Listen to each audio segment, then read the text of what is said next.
Monsieur Boucher, à vous la parole. Je vous remercie, Monsieur le maire, mes chers collègues. Cette délibération intéressante, puisqu'elle nous ramène à bien des points qu'on a abordés ce soir. Évidemment, on votera pour cette convention. On l'avait initiée, donc d'ailleurs, je remercie Monsieur Thomas, d'ailleurs, aussi des remerciements qu'il nous a adressés sur le Tour de France. Néanmoins, quand j'entends que toutes les conditions sont requises, il y a un vrai sujet sur cette affaire de la chambrerie, puisque le montant des travaux a été retiré du CRST, qu'on a vu en introduction tout à l'heure, il y a bien longtemps maintenant. Il n'y a pas de ligne budgétaire à la ville, que je sache.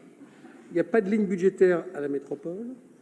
On est en juillet 2021 et il s'agit de recevoir au printemps 2023 le camp de base d'une équipe de rugby pour la Coupe du Monde. Donc, je voudrais savoir où nous en sommes sur ce sujet-là, et je veux dire, s'il paraît possible, je pense qu'il n'y aurait rien de pire que de s'engager alors que nous ne sommes pas capables de réaliser le sujet, d'avoir désormais les équipements nécessaires à ce camp de base.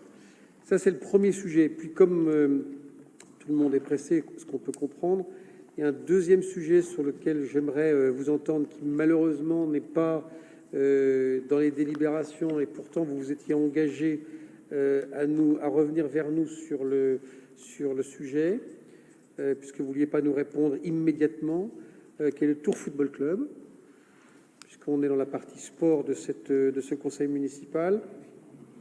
Savoir où nous en sommes. Je fais un bref rappel de l'épisode précédent, enfin des épisodes précédents, puisque lors du dernier conseil municipal, j'avais abordé le cas du Tour Football Club.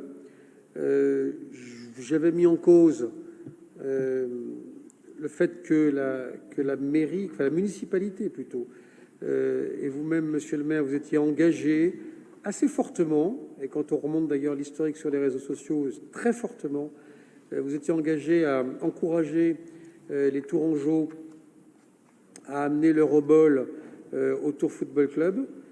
Le lendemain, le club était placé en redressement judiciaire et on connaît la suite puisque désormais il a encore été rétrogradé.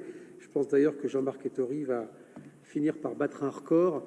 Lui qui avait des ambitions forcenées, je pense qu'il va pouvoir figurer au livre des records du nombre de rétrogradations dans le minimum de temps.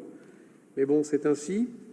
Et donc, je voudrais savoir où nous en sommes, puisque là il y a une décision importante politique qui avait été prise d'encourager à l'épargne publique sur ce club.